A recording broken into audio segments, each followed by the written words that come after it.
Senhor Ministro e Senhoras Secretárias de Estado, Senhoras e Senhores Deputados, começo então pela questão das receitas da Segurança Social. Nós saudamos o crescimento que está a verificar-se em 2017 e também saudamos o crescimento previsto para 2018, 5,6%. Senhor Ministro, eu diria mesmo, oxalá que assim seja. Mas o quadro macroeconómico que apresentam, que é uma contração no crescimento do emprego, que em 2017 terá sido 2,7%, em 2018 só se prevê 0,9%, e também há alguma contração no aumento do crescimento da economia, que foi 2,6%, será 2,6% em 2017, e só se prevê 2,2% em 2018, deixa-nos alguma preocupação que se atinja este número dos 5,6%. É como Vossa Excelência se lembrará, também em 2016 tinha um número que depois não se verificou, ficando cerca de 70 milhões abaixo o valor das contribuições em relação àquilo que estava orçamentado. Eu gostava que o Sr. Ministro nos desse mais certezas sobre este valor do crescimento das contribuições. Depois há uma necessidade, como o Sr. Ministro disse e muito bem, da sustentabilidade a longo prazo da Segurança Social. As pessoas têm que ter confiança no sistema da Segurança Social, os atuais pensionistas e os futuros pensionistas. Aliás, aparece mais uma vez a guilhotina de que haverá um tempo, um momento, um ano, que agora será cerca de 2025, em que se registarão os primeiros saldos negativos do sistema previdencial.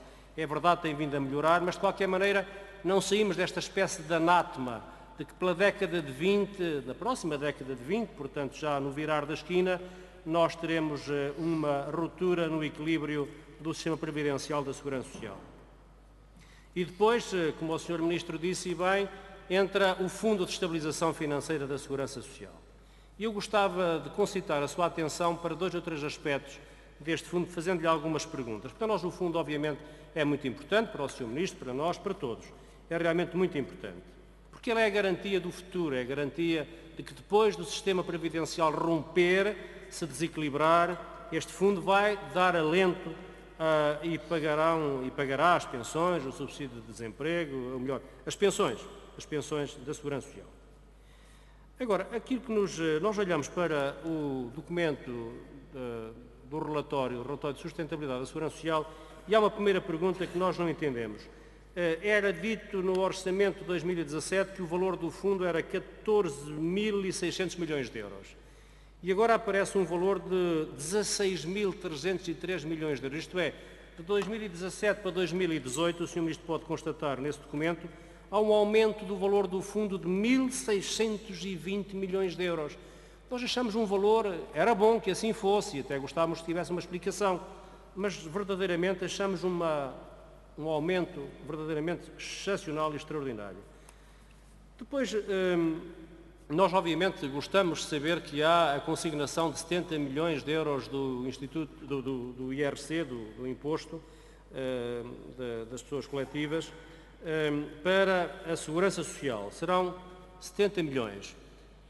Eu gostava mesmo que fossem 70 milhões, porque já o ano passado foi prometido que do adicional do IMI seriam 160 milhões e agora o que aparece aqui são 50 milhões. Portanto, há aqui uma descida entre 160 e 50 milhões e já agora também gostávamos de perceber porque é esta diferença entre a previsão orçamental de 160 milhões e agora os 50 milhões de euros.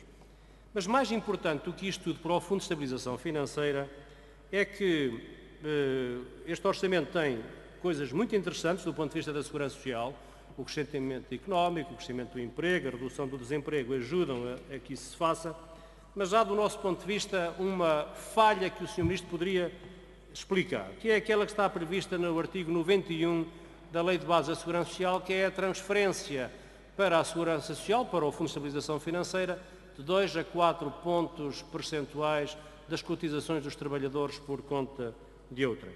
São alguns milhões de euros, largos milhões de euros mesmo, que deixou de se transferir há muitos anos, como o Sr. Ministro muito bem sabe, deixou de se transferir há muitos anos, E a minha pergunta é esta: com o crescimento económico que está a verificar, com as condições que nos anos anteriores se constataram e que de alguma maneira permitiam que não houvesse essa transferência, porquê é que não foi feita esta transferência para a Segurança Social, para o Fundo de Estabilização Financeira?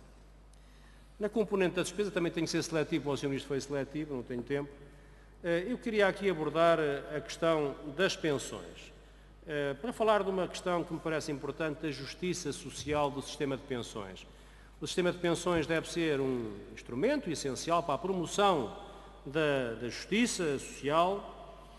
Nós temos pensões, apesar de tudo, baixas, ainda muito baixas, e o que nós verificamos é que há este aumento ordinário, como o Sr. Ministro lhe chamou, e bem.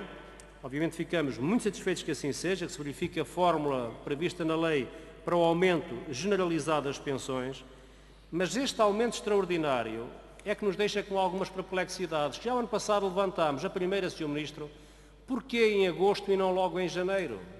Porquê em agosto e não em janeiro este aumento extraordinário? Primeira perplexidade. E a segunda perplexidade, Sr. Ministro, é porque é que as pensões mais baixas recebem menos dinheiro do que aquelas que não são tão baixas. Isto é, as mais baixas de todas, as pensões social, rural e a pensão mínima do regime rural, até 273 euros, recebe até 6 euros e as outras, acima de 263 euros, recebem 10 euros. Porquê esta diferença, que nós entendemos que é de uma discriminação negativa contra aqueles que são mais pobres? E depois o Sr. Ministro falou também da eficiência do sistema. Estamos completamente de acordo. O sistema tem de ser eficiente. Eficiente na parte da cobrança de contribuições, eficiente na administração e na atribuição das prestações.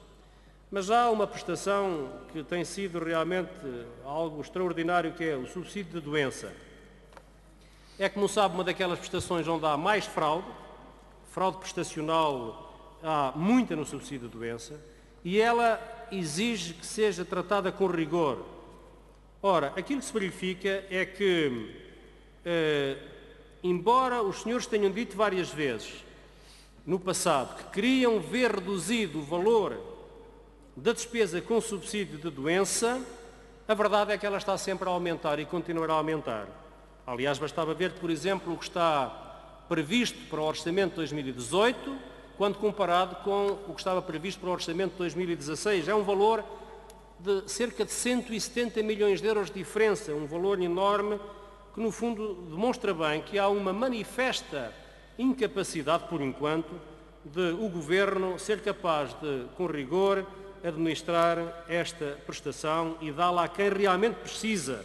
E por isso a minha pergunta é a última, Sra. Presidente, é saber o que é que vai realmente ser feito para que desta vez, no ano 2018, haja uma contenção na despesa com esta prestação, subsídio de doença, e não se verifique um aumento muito acima daquilo que tinha sido previsto no orçamento, na parte inicial do orçamento. Muito obrigado. Muito obrigada, Sr. Deputado.